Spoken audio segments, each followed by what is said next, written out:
Selamat pagi, salam sehat, salam sejahtera buat kita semua.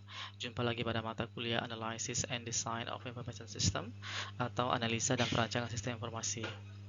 Adapun materi yang akan kita ulas pada pertemuan kali ini adalah Object Modeling atau pemodelan objek.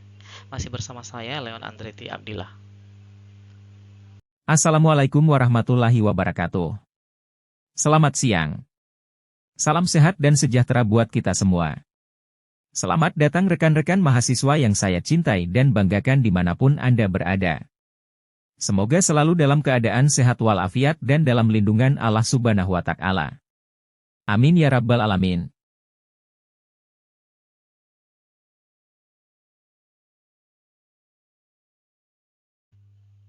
Lecture untuk mata kuliah ini adalah Leon Andretti Abdillah, saat ini sebagai Associate Professor Computer Science and Information System pada Faculty Science and Technology.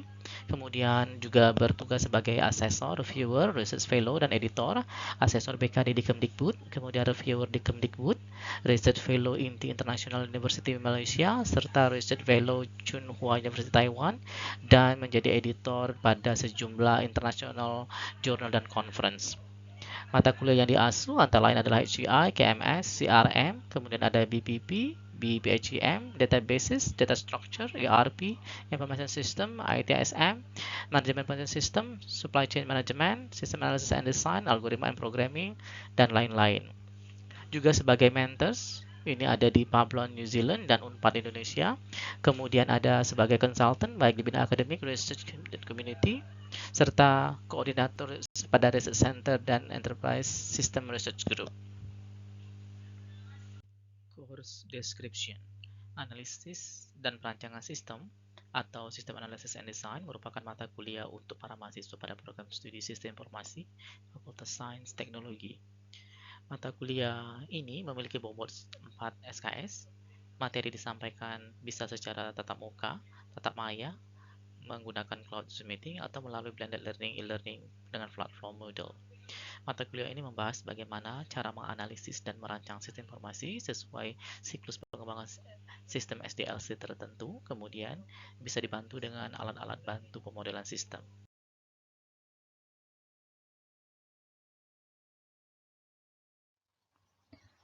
Tujuan dari mata kuliah ini memahami konsep suatu sistem dan bagaimana memodelkannya.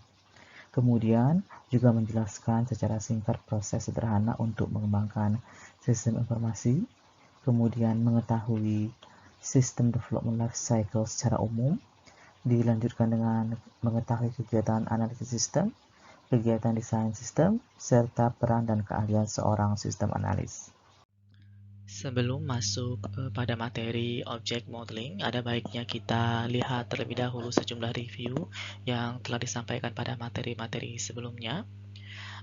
Review tersebut antara lain Process Specification and Logic, kemudian Structure English, dilanjutkan dengan Decision Tree, kemudian Decision Table, dan juga Logic Modeling Tools.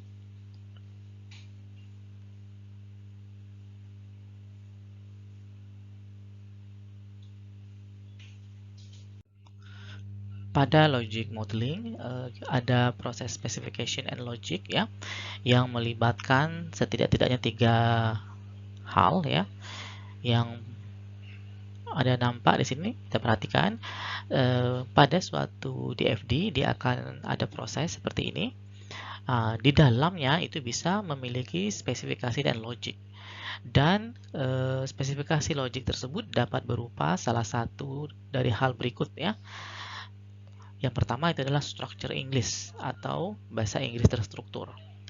Ini kenapa dia menggunakan struktur bahasa Inggris, karena memang dibuat oleh orang yang berbahasa Inggris, kemudian memang struktur Inggris itu menjadi representasi bahasa dunia ya. Struktur English sendiri itu bisa dalam bentuk if condition atau kondisi if percabangan ya, bisa juga case statement atau pernyataan case, bisa juga berupa looping. Looping ini bisa juga berupa iteration atau repetition ya. Jadi ada aktivitas yang dilakukan berulang-ulang dan lebih dari satu kali ya. Selanjutnya, spesifikasi and logic itu bisa juga menggunakan yang namanya decision table atau tabel keputusan, dan juga alternatif ketiga atau bisa juga bersamaan itu menggunakan decision tree atau pohon keputusan.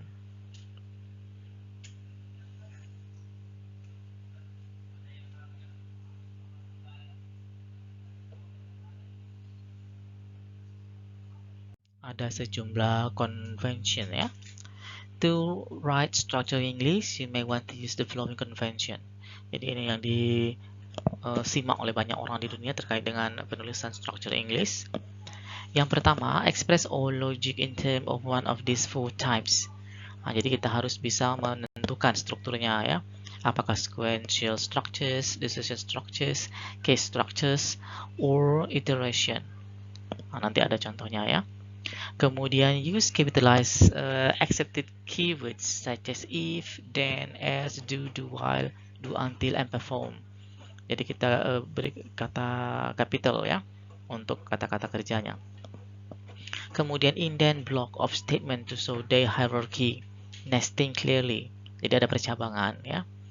When would or phrase have been defined in the dictionary, underline those words or phrases to signify that they have a specialized reserved meaning.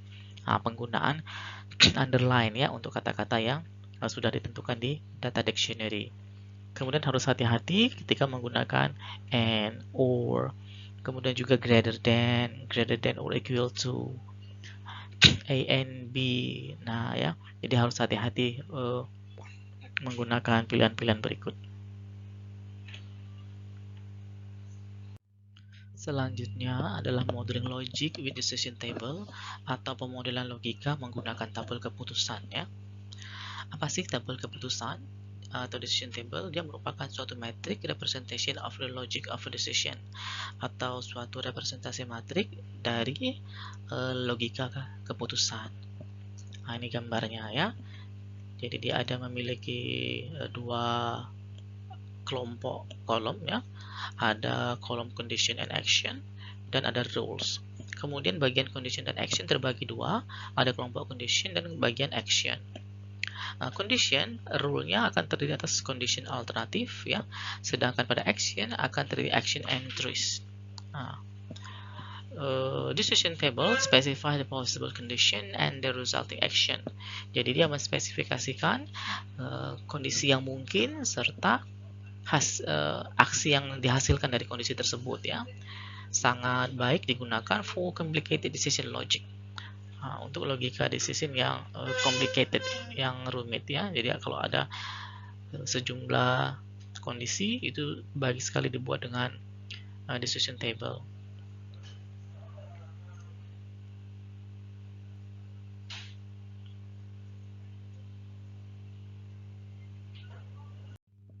Selanjutnya adalah modeling logic with decision tree ya, atau pemodelan logika dengan menggunakan pohon keputusan ya. Pohon keputusan itu, ini ilustrasinya saja ya.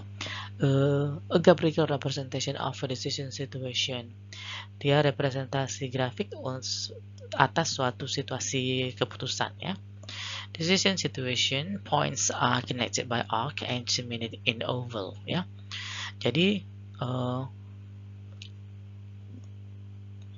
dia melibatkan yang namanya arc dan terminate in oval. Jadi koneksinya menggunakan arc ya, busur, dan diakhiri dengan oval. Memiliki dua komponen utama, yaitu decision point represented by nodes atau nodes ya, ada titik nanti atau arc tadi. Kemudian actionnya itu direpresentasikan by oval. Jadi ada bidang yang berbentuk oval untuk merepresentasikan aksi dari point-point decision yang ada pada decision tree tersebut. Logic modeling juga sudah memiliki beberapa tools yang banyak di pasaran ya. Jadi kita bisa dengan mudah membuat logic modeling, bisa menggunakan Canva, bisa juga menggunakan Gridley, Max, kemudian Gitmine, Lucidchart, Orange, Silver Decisions, SmartDraw, Visma, WK, Zinc3, dan ada banyak lagi tools-tools yang lainnya. Diusahakan setiap kelompok dapat menggunakan minimal satu tools yang ada pada daftar berikut. Apabila ada tools lain yang bisa digunakan, juga dipersilakan untuk dipakai pada project kelompok masing-masing.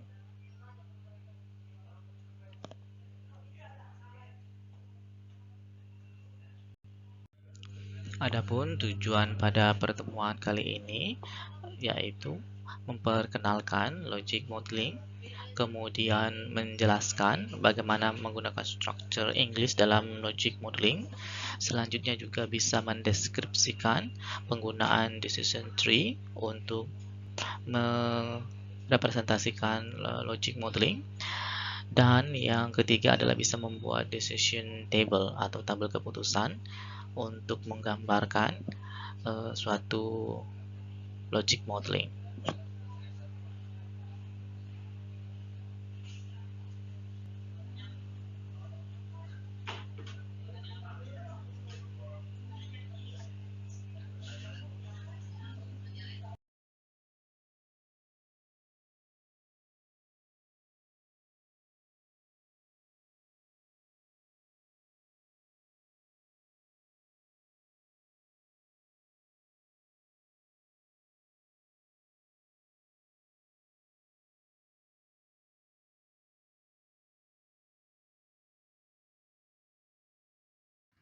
Adapun agenda pada pertemuan kali ini kita bagi menjadi 5, dimulai dari Object Oriented Analysis, dilanjutkan dengan Object Relationship Diagram, kemudian Object Modeling with YAML, seterusnya adalah Organizing the Object Model, and last but not least is Object Modeling Tools.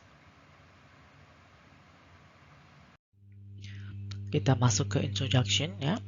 Object-oriented analysis and design can offer an approach that facilitates logical, rapid, and thorough methods for creating new systems that are responsive to a changing business landscape. Jadi, analisa dan perancangan berbasis objek menawarkan suatu pendekatan yang memfasilitasi logic, rapid, thorough method ya, untuk menciptakan sistem baru yang responsif terhadap perubahan landscape business. Kemudian, object-oriented technique work well in situation in which complicated implementation systems are undergoing continuous maintenance, adaptation, and redesign. Jadi, teknik berbasis objek itu bekerja dengan sangat baik pada situasi di mana sistem informasi yang secara complicated itu sedang juga mengalami maintenance, adaptation, dan redesign berkelanjutan. Selanjutnya, Anda akan mempelajari bagaimana analisa objek berbasis objek, which is another way to view and model system requirement ya. Cara lain ya untuk melihat dan memodelkan sistem requirement atau kebutuhan sistem. Kemudian, you use object-oriented method to document, analyze, and model the information system. Anda menggunakan metode berorientasi objek untuk dokumentasi, analisa, dan memodelkan dari suatu sistem informasi.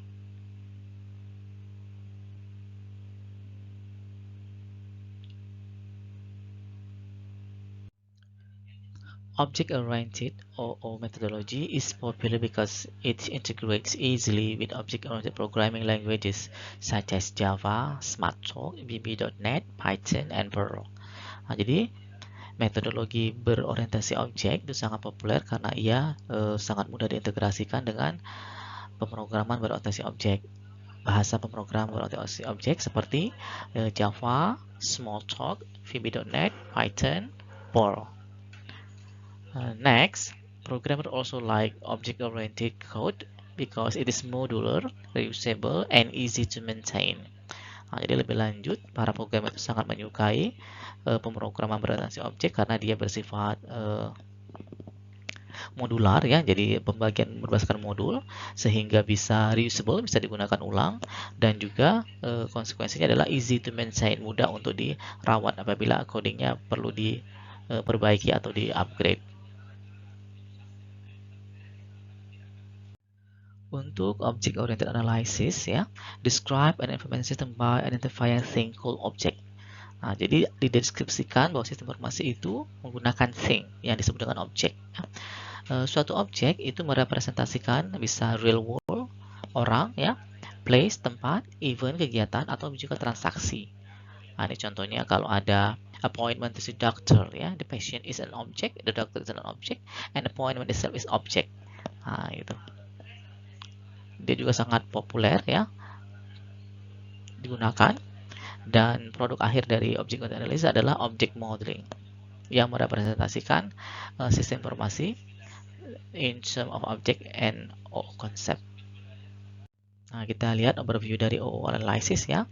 Jadi konsep OO itu melibatkan Unified Modeling Language atau UML, kemudian attributes, methods, message, class, dan instance.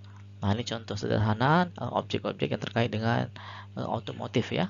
Di sini ada mobil ya, dia memiliki atribut, kemudian bisa mengirimkan pesan, dan ada metodenya ya. Atribut dari mobil contohnya adalah make, model, and color. Sedangkan message-nya clean the windshield atau slow down. Sedangkan metodenya operate wipers, apply brakes. Ini contohnya. Nah, ini kita masuk ke overview UML ya. UML itu sendiri merupakan kepanjangan dari Unified Modeling Language ya, atau bahasa pemodelan universal yang digunakan secara luas ya untuk visualizing and documenting information system ya, memvisualkan dan mendokumentasikan sistem informasi. UML is used to develop object models. UML digunakan untuk membangun pemodelan objek. Sekarang kita masuk ke objek ya. An object represents a person, a place, an event, or a transaction that is significant to the information system. Jadi suatu objek itu merepresentasikan bisa orang, tempat, kegiatan, atau juga transaksi yang signifikan ke sistem informasi kita ya. Nah, pada alat struktur analisis yaitu DFD, DFD would create treated data and process separately. Nah, jadi data dan proses itu terpisah. Nah, kita lihat ya, ada proses dan ada data store pada DFD kemarin ya. Nah, pada object, an object however includes data and the process that affect the data. Nah, bedanya pada objek ya, baik data dan proses itu jadi satu. Nah, jadi dia include jadi dalam satu model ya. Nah, sekarang kita masuk contoh untuk parent object ya. The parent object has 4 attributes and 2 methods. Mary Smith, Ahmed Ali, and Anthony Greene are instance of the parent objects ya. Jadi pada objek parent ya, dia akan memiliki 4 atribut ya. Atributnya itu adalah name, age, sex, hair color ya. Jadi ada nama, usia, jenis kelamin, dan warna rambut. Kemudian dia juga memiliki 2 method ya. Contohnya read bedtime story, drive in the carpool. Nah, ada 2 metodenya ya. Nah, untuk instance-nya adalah specific objeknya. Nah, contohnya ada 3 instant di sini ya. Yang pertama adalah Mary Smith. Dia berusia 25 tahun, perempuan, warna rambutnya merah. Instance yang kedua adalah Ahmed Ali ya.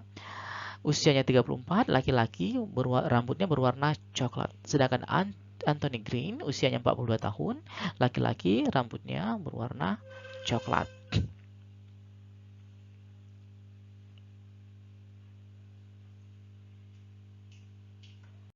Kemudian contoh untuk child object ya. The child object has 4 attribute and 5 methods. Nah, ini ya. Jadi dia memiliki 5 atribut dan 5 method. Atributnya adalah name, age, sex, hair color, and number of siblings. Jadi nambah 1 atribut dari parent object ya. Sedangkan methodnya adalah pick up toys, eat dinner, play, cooperate, get ready for bed. Nah, ya. Untuk instannya Nah, di sini ada James Smith, Amelia Ali, and Misty Greene. Nah, ya. Nah, kita lihat lagi. Instance yang pertama dari child object itu adalah James Smith, ya. Dia berusia 3 tahun, laki-laki, warna rambutnya merah, ya. Kemudian Amelia Ali, dia berusia 1 tahun, perempuan, warna rambutnya juga merah, ya. Kemudian Misty Greene, usianya 12, perempuan, dan warna rambutnya blonde atau pirang, ya. Kini kita masuk ke objek sampel yang lain, ya. Misalnya ada objek namanya dog, anjing, ya. Nah, dog ini dikarakteristikan dengan atribut misalnya name, breed, age, color, sex, favorite food, ya. Ada nama anjingnya, keturunan jenis apa, ya, usianya, warnanya, jenis kelaminnya, dan favorite foods-nya. Nah, dia punya method. Di sini ada 4, ya. Misalnya wag tail, eat, fetch, sleep. Nah, itu, ya. Lanjut lagi, ini ada sejumlah instance-nya, ya. Misalnya yang pertama namanya Buddy. Dia keturunan Terrier Mix, usianya 12, warnanya putih, jenis kelaminnya laki-laki, jantan, ya, male, dan favorite foodnya adalah kibbles and bits. Nah, ini juga contoh yang lain, misalnya ada nama anjingnya Annie dan Megan. Nah, ya.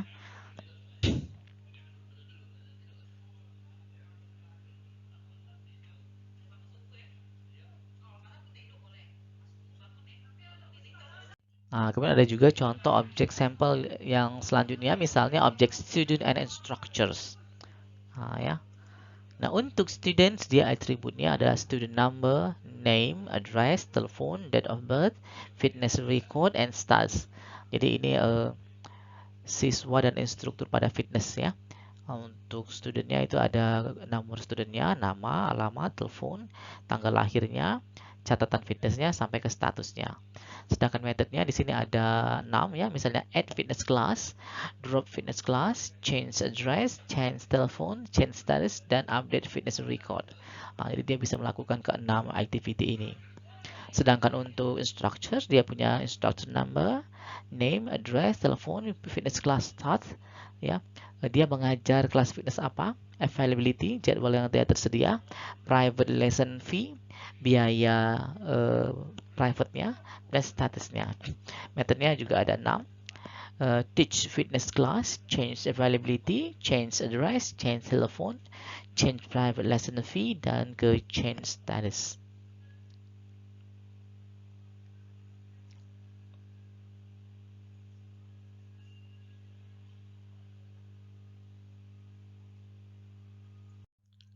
Untuk atribut, ya, if object are similar to nouns, attribute are similar to adjective that describe the characteristic of an object. Jadi kalau objek itu dia kata benda, ya, sedangkan atribut itu menggunakan kata sifat yang mendeskripsikan karakteristik dari suatu objek. Beberapa objek bisa punya sedikit atribut, sedangkan objek-objek yang lain bisa saja punya banyak, ya. Nah, juga ada atribut state, ya. The state of an object is an adjective that describe the object current status. Jadi ada statusnya objek itu, ya. Sebagai contoh, misalnya depending on the stage, a student can be a future student, a current student, or past student. Jadi untuk siswa, dia state-nya bisa future student, current student, atau past student. Begitu juga bank account, ya, bisa berstatus active, inactive, closed, or frozen.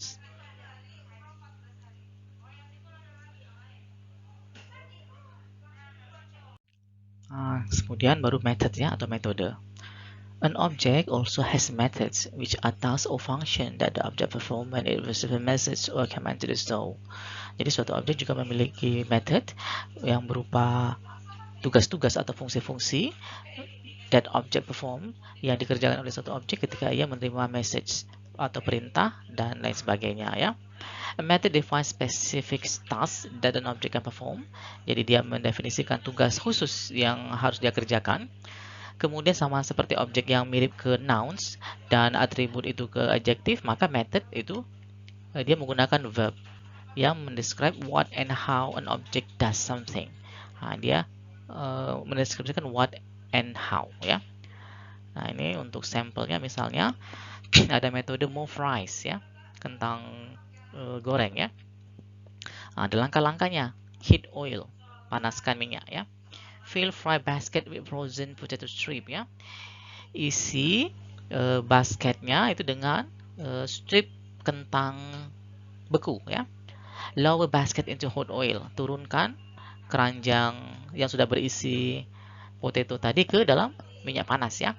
Check for readiness ya, periksa sudah siap belum, sudah matang belum ya. When ready, rise basket and let dry. Nah, kalau sudah ready, angkat basketnya dan biarkan dia drain ya, minyaknya turun ya. Pour fries into warming tray.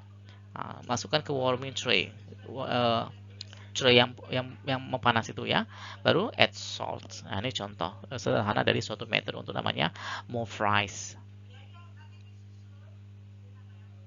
Oke, selanjutnya kita masuk ke message ya. Ini a message is a command that tell an object to perform a certain method. Jadi message itu adalah suatu perintah yang memberitahu suatu objek untuk mengerjakan tugas tertentu ya, metode tertentu. The same message to two different object can produce different result. Nah ya, pesan yang sama untuk kedua objek yang berbeda itu bisa menghasilkan hasil yang berbeda ya. The concept that the message gives different meaning to different object is called polymorphism. Jadi polymorphism itu bagaimana suatu message kalau dikirimkan ke objek yang berlainan hasilnya juga bisa berbeda ya. Nah, ini contohnya ya, ada message good night. Ya, kalau dikirimkan itu ke parent, maka dia akan menyebabkan apa? Read a bedtime story. Dia akan membacakan cerita menjelang tidur ya. Tapi kalau good night dikirimkan ke dog, maka apa? Dog go to sleep, jadi tidur ya. Kalau dikirimkan ke anak-anak, get ready for bed. Nah, seperti itu ya contohnya. An object can be viewed as a black box because the message to the object triggers change within the object without specifying how the change must be carried out. Jadi juga memperkenalkan konsep black box ya. Black box itu sendiri konsep yang merupakan contoh dari encapsulation ya. Di mana seluruh data dan method self-contained.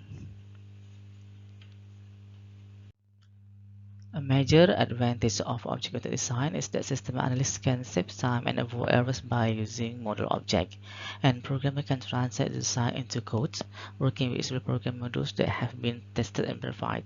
Jadi salah satu keuntungan utama dari perancangan berbasis objek adalah sistem analis bisa menghemat waktu dan mengurangi error dengan menggunakan modeler objek, dan program bisa mentranslate ya perancangan menjadi codingnya bekerja dengan program yang sudah ada sehingga yang program-program tersebut bisa sudah dites atau diverifikasi. Sebagai contoh misalnya instructor object sends an integrate message to an instance of the student record class. Note that instructor object and student record class could be reused with minor modification in other school information system where many of the attribute and method would be similar. Nah, jadi instruktur ini memberikan pesan integrate ke instant dari student record ya. Nah, catatan bahwa instructor dan student record itu bisa digunakan lagi dengan modifikasi yang secukupnya untuk apa? Sistem informasi sekolah lainnya ya, di mana ada atribut dan metode yang berkemungkinan sama. Selanjutnya kita masuk ke kelas ya. Class, an object belong to a group of category called class. Nah, ya, jadi suatu objek itu masuk ke satu kelompok atau kategori yang disebut dengan kelas. Nah, ya. Sebagai contoh, Ford Fiesta belong to a class called car. Nah, jadi mobil Ford itu dia merupakan bagian dari kelas yang namanya car. Ya.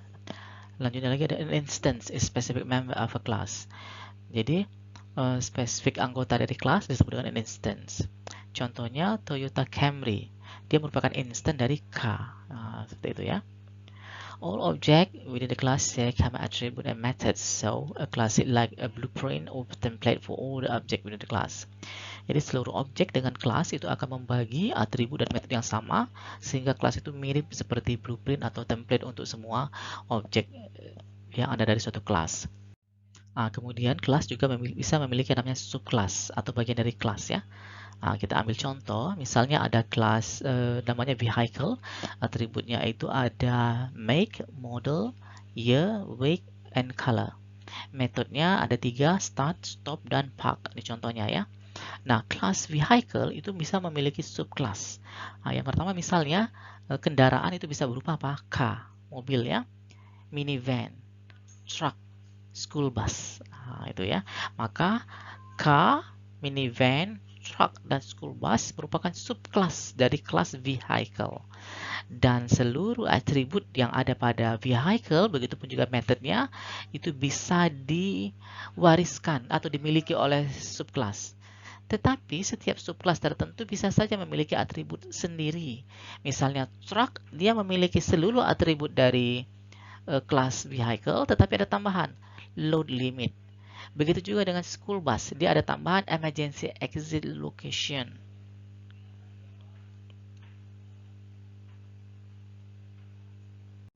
Selanjutnya, kelas juga bisa memiliki yang namanya superclass, ya, atau kelas yang di atasnya ya. Nah, contohnya, misalnya ada kelas semuanya ini adalah kelas ya, tetapi karena ada yang menjadi bagian, maka dia menjadi subclass, dan yang melihat ke atas, ya ini contohnya employee, kita lihat ya. Ada kelas namanya employee, dia punya atribut social security number, telephone number, hire date, title, dan pay rate. Metodenya adalah get hired, minute sampai change telepon. Dia memiliki subclass bagian. Jadi employee-nya ada misalnya instructors ya. Instructors itu punya atribut yang diturunkan dari employee, tetapi dia punya atribut sendiri namanya instructors type dan availability. Nah, ternyata kelas employee ini juga turunan dari superclass, dari kelas lain namanya superclass persons. Superclass person ini punya atribut umum namanya name, date of birth ya. Maka begitu menjadi employee, atribut employee menjadi apa? Name, date of birth, social security number, telephone number, hire date, title, and pay rate. Sedangkan instructor ditambah lagi ada instructor type dan availability. Nah, bisa kita lihat ya. Maka person di sini statusnya adalah superclass ya. Atribut kalau dia tidak ada lagi atasannya maka dia adalah superclass. Sebaliknya kalau dia tidak bisa lagi dibagi ke bawah maka dia adalah subclass. Nah, ini contohnya ya.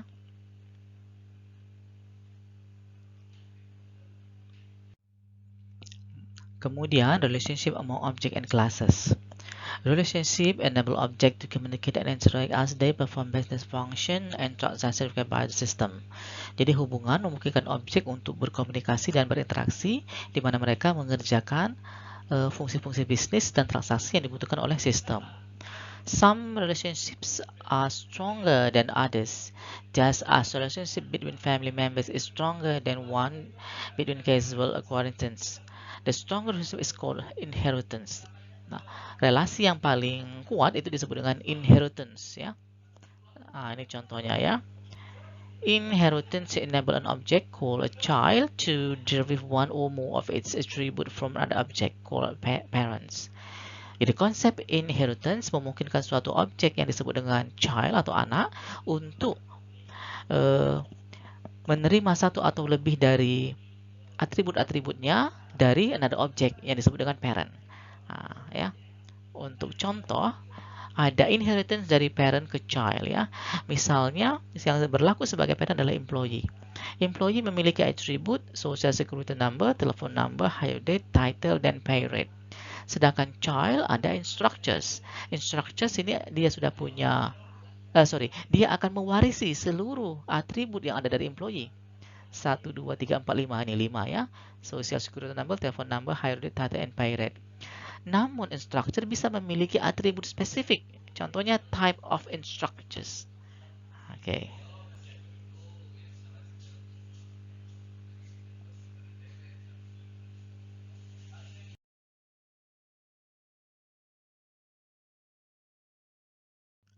Oke, ini inheritance ya atau pewarisan sifat. Okay, concept of object-oriented system is inheritance. Classes can have children. That is, one class can be created out of another class. Nah, ini contoh diagramnya. A class diagram showing inheritance. Car and truck are specific example of vehicle and inherited characters of the more general class of vehicle. Nah, jadi atribut yang ada pada vehicle itu juga bisa dimiliki oleh car dan truck.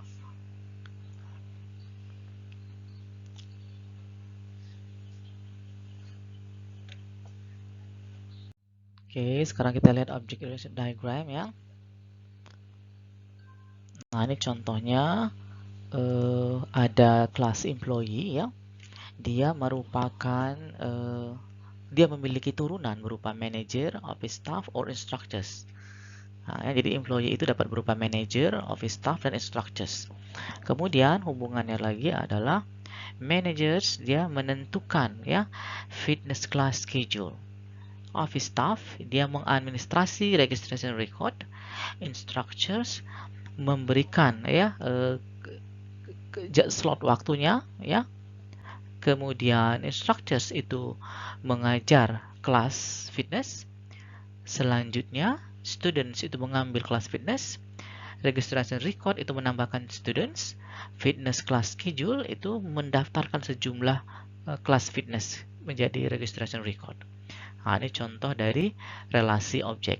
Ya, jadi di sini ada 1, 2, 3, 4, 5, 6, 7, 8. Ada 8 objek yang saling terkait satu sama lain ya. Object modeling with UML ya. The UML uses a set of symbols to represent graphically the various components and relationship with system. UML itu menggunakan sekelompok simbol untuk merepresentasikan secara grafik sejumlah komponen dan relasi yang ada dalam suatu sistem ya. Nah, ini contohnya untuk yang kelas ya. Jadi yang paling atas itu contohnya class name ya. Ini class name, kemudian atribut, ini ada size, color, make, model ya. Sedangkan metodenya di bagian yang bawah. Contohnya read out, check in, service. It mainly used to support object-oriented system analysis and to develop object models. Dia secara umum digunakan untuk mendukung perancangan berbasis objek dan membangun pemodelan objek.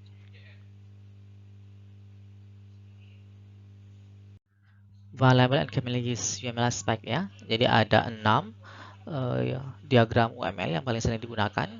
Yang pertama adalah a use case diagram describing how system is used. And let's start with the use case diagram. Jadi ini mendeskripsikan bagaimana sistem itu digunakan dan analis itu mulai menggunakan use case diagram. Yang kedua adalah a use case scenario. Although technically is not a diagram. Jadi use case aja ya, bukan use case diagram. Use case itu berupa skenario, verbal articulation of exception to the main behavior described by the primary use case. Nah, jadi dia narasi yang menjelaskan bagaimana perilaku dari primary use case. Yang ketiga adalah an activity diagram, illustrating the overall flow of activity. Each use case may create one activity diagram. Dia mengilustrasikan bagaimana flow secara umum dari aktivitas yang ada. Setiap use case bisa membuat satu activity diagram. Lanjut adalah sequence diagram, showing the sequence of activity and class relationship ya. Dia menunjukkan urutan dan aktivitas dari hubungan kelas ya. Each use case may create one or more sequence diagram. An alternative sequence diagram is communication diagram. Jadi alternatifnya bisa menggunakan communication diagram. Yang kelima adalah class diagram, showing the classes and relationship ya. Sequence diagram are used along with the RFC card to determine class. An offshoot of a class diagram is a generic specification diagram, which stands for generalization and specialization. Jadi dia menunjukkan kelas dan relationship itu kelas diagram ya. Kalau sequence diagram itu bisanya menggunakan si RC card ya untuk menentukan kelas, sedangkan kelas diagram dia melibatkan generalization and specialization diagram. Yang keenam baru state chart diagram, showing the state transition. Its class may create a state chart diagram, which is useful for determining class method. Jadi dia menunjukkan state transition. Object modeling with UML. Sekarang masuk ke use case modeling ya. Ini yang bagian contohnya adalah actors. Symbol for use case is an oval with a label that describe the action or event. Jadi simbol untuk use case itu menggunakan diagram yang oval seperti ini ya. Dan dia juga dilengkapi dengan label. Dia mendeskripsikan action dari eventnya. Contohnya passengers make a land reservation, customers place order, atau bus dispatches change pickup address. Seperti itu ya. Kemudian use case also can interact with other use case. Jadi use case yang ini boleh berinteraksi dengan use case yang lain kalau memang dalam sistemnya seperti itu ya. Nah, setelah use case, sekarang baru masuk ke actor ya. The actor is shown as a stick figures with a label that identifies the actor's role. Jadi aktor ditunjukkan dengan figur tongkat ya, dengan label yang mengidentifikasikan peranannya. Nah, ini contohnya ya. Jadi ini ada aktor, namanya patient ya. Kemudian the line from the actor to the use case is called an association because it link a particular actor to use case. Nah, ini ya, ini ada line ya, namanya association ya. Ini untuk ke use case ya. Use case contohnya adalah appointment. Use case also can interact with other use cases. Jadi use case bisa berinteraksi dengan use case yang lain ya. Nah, ini contohnya ya. When the outcome of one use case is incorporated by another use case, we say that the second case uses the first case. Nah, perhatikan ya. Lihat ini ya. Produce use case uses the first case. Nah, jadi boleh yang seperti ini ya. UML indicates the relationship with an arrow that point at the use case being used. Jadi UML mengindikasikan relationship itu dengan suatu tanda panah yang menuju ke use case yang digunakan. Contohnya ya.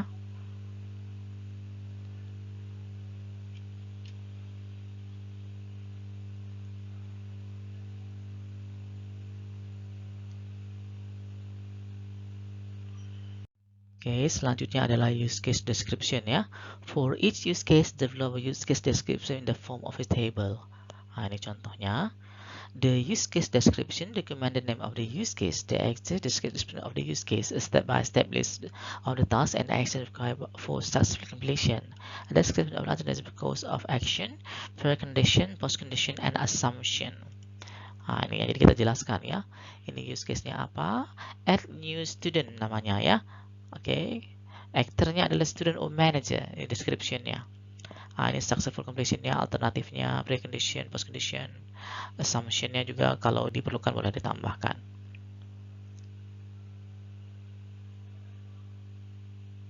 Nah, selanjutnya baru ke system boundary ya.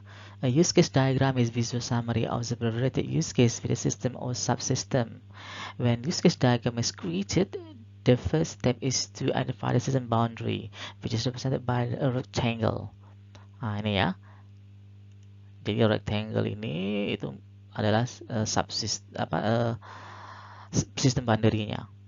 The system boundary is what is included in the system inside the rectangle and what is not included in the system outside the rectangle. After the system boundary is identified, use cases are placed on the diagram, then the actors added and the relationship sounds. Oke, selanjutnya adalah class diagram ya. A class diagram shows the object classes and relationship involved in the use case. Jadi class diagram itu menunjukkan kelas-kelas objek dan relasi yang terlibat dari suatu use case ya. Nah, ini sampelnya ya. Nah, ini kita perhatikan. Jadi class diagram itu ada objek kelasnya, kemudian ada relasinya ya. Nah, ini ada use case secara keseluruhan ya. The class diagram will evolve into physical model and finally becomes a functioning information system. Jadi class diagram itu akan berkembang menjadi model fisik dan akhirnya menjadi fungsi yang ada pada sistem informasi ya. Kemudian class diagram evolve into code modules, data objects, and other system components. Dia juga berkembang menjadi apa? Modul-modul coding, objek-objek data, serta komponen sistem yang lainnya.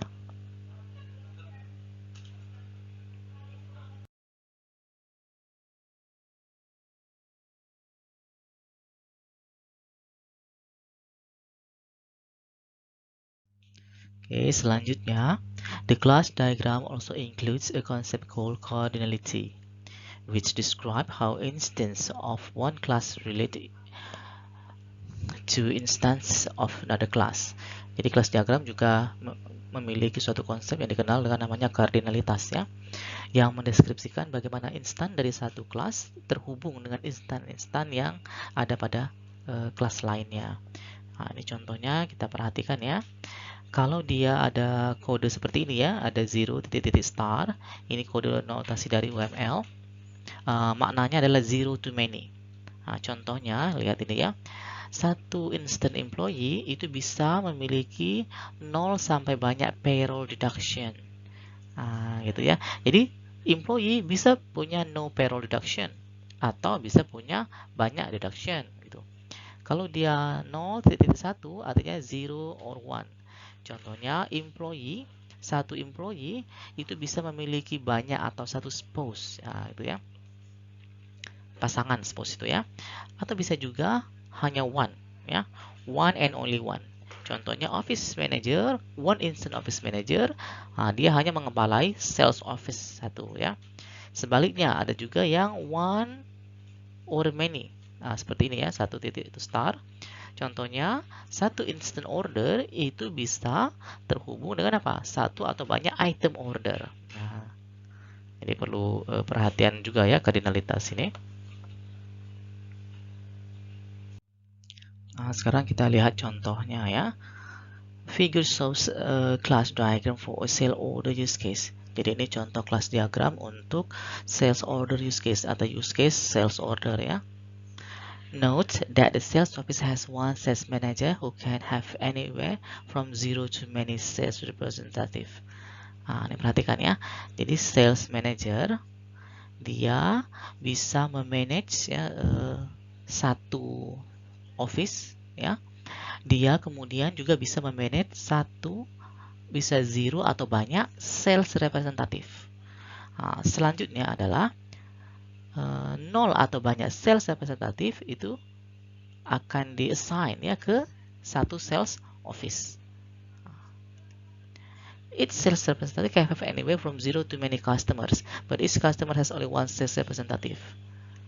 Nah, ini ya, sales representative dia akan bisa satu sales representative dia bisa memiliki 0 atau banyak customer. Nah, ya, tetapi setiap customer akan punya hanya satu sales representative. Begitu juga, satu customer bisa melakukan 0 atau banyak order.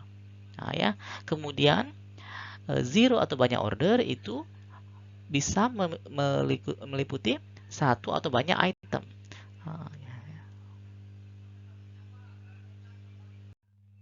Nah, selanjutnya baru masuk ke sequence diagram ya. The sequence diagram is dynamic model of a use case showing the interaction among classes during a specified time period. Nah, jadi dia menunjukkan interaksi antar kelas selama periode waktu ya. The sequence diagram graphically document the use case by showing the classes, the message, and the timing of the message.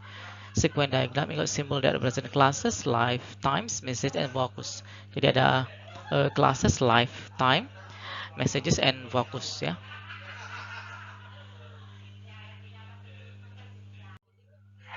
Pada sequence diagram itu yang pertama bagiannya adalah class ya. Class is identified by a rectangle with a name inside. Class that send orders message are found at the top of the sequence diagram. Nah, ini ya. Kemudian ada lifelines. A lifeline is identified by dashed line. The lifeline represents the time during which the object above it is able to interact with the other object in the use case. An X mark the end of life cycle. Nah, ini ya, dan ada dash line-nya. Kemudian ini dia nerima. Nah, dan ada X. Berarti berakhirnya di sini ya. Selanjutnya ada message ya. A message is identified by a line showing direction that run between two objects. The label sounds the name of the object and can include additional information about the content. Nah, ini message-nya ya, bisa ada labelnya juga. Kemudian baru focus ya. Focus is identified by narrow vertical shape. Nah, ya, that cover the lifeline. Nah, jadi ada bentuk vertikal yang sempit ya. Fokusnya mengintegrasikan an object send or receive message. Nah, itu fokusnya ya.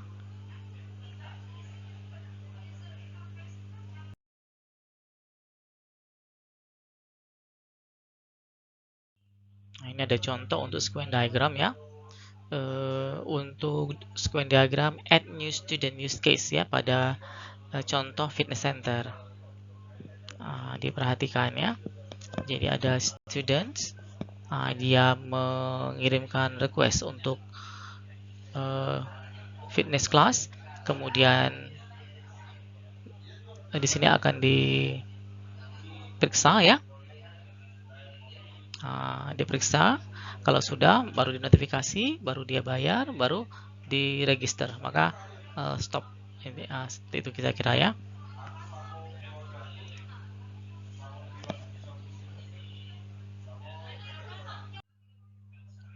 Yang keempat adalah state transition diagram ya. A state transition diagram shows how an object changes from one state to another depending on event that affect the object. Jadi diagram state transisi ini menunjukkan bagaimana suatu objek berubah dari satu state ke state yang lain tergantung pada event yang berdampak pada objek. Ini contoh state transition diagram ya. In a state transition diagram, the states appear as rounded rectangle with the state name inside. Nah ini ya. Ada new, ada activate existing, ada close or former, sampai ke frozen. The small circle to the left is the initial state or the point where the object first interact with the systems. Ini ya, sebelah kiri ya. Ini initialnya. Reading from left to right, the lines show direction and describe the action or event that cause a transition from one state to another state. Nah, jadi dia dari kiri ke kanan ya, dari kiri ke kanan. The circle at the right with the hello border is the final state. Nah, ini state akhirnya yang seperti ini. Selanjutnya adalah activity diagram. An activity diagram resembles a horizontal flowchart that shows the action and event as they occurs. Nah, ini contohnya ya. Nah, mulai dari sini dan seterusnya ya. Nah, ini urutannya ya. Oke. Activity diagram show the order in which the action take place and identifies the outcome.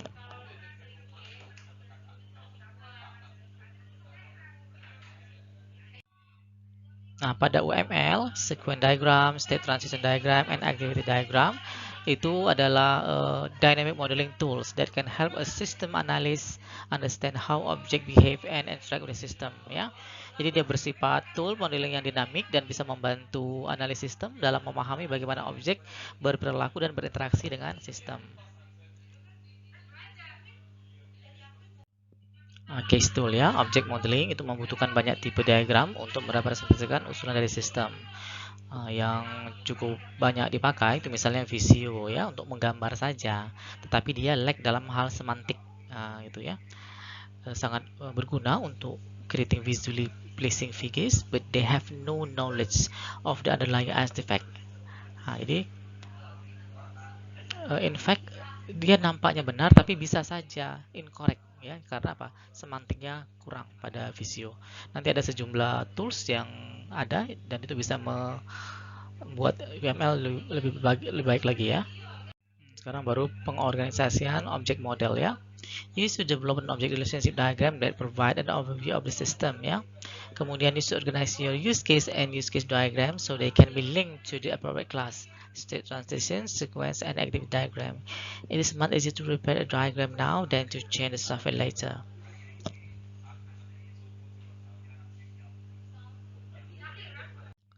Untuk tools UML cukup banyak ya. Ini ada beberapa UML tools yang sudah di browsing ya.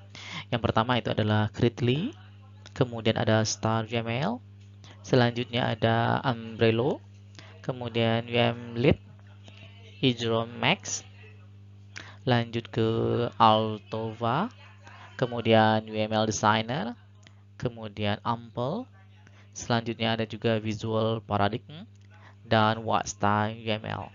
Silahkan dipilih tools mana yang nyaman ya, dan bisa membantu tugas project kalian dalam merancang object oriented information system.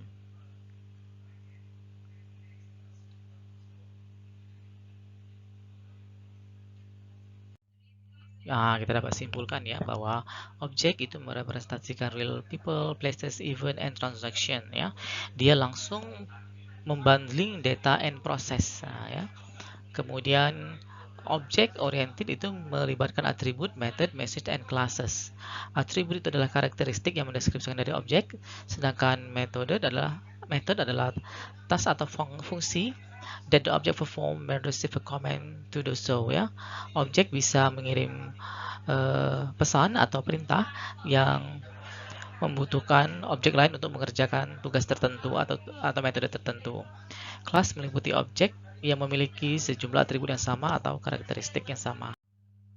Kemudian UML is a widely used method of visualizing and documenting an information system. Dia melibatkan use case diagram, class diagram, sequence diagram, state transition diagram, and activity diagram. Sekarang baru masuk ke assignment ya. Based on your team project, each group needs to write a presentation related to object modeling in PowerPoint by using a tool minimal 3 actors ya, convert into slide-based video, add voice, audio, and animation.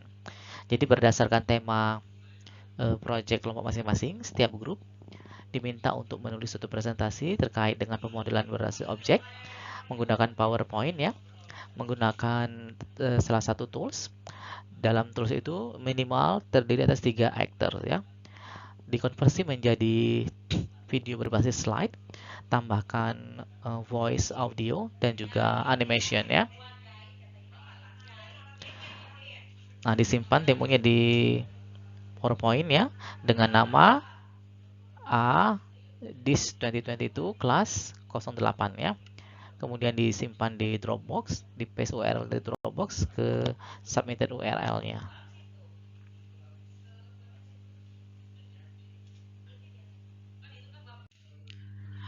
Ini referensi yang terpakai pada pertemuan kali ini.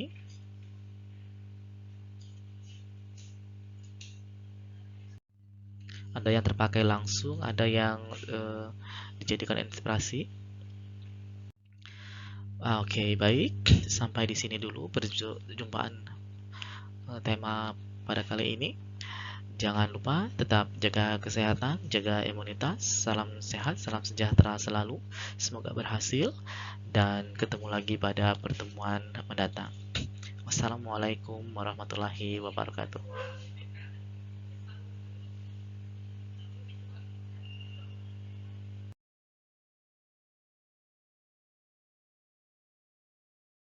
Thank you.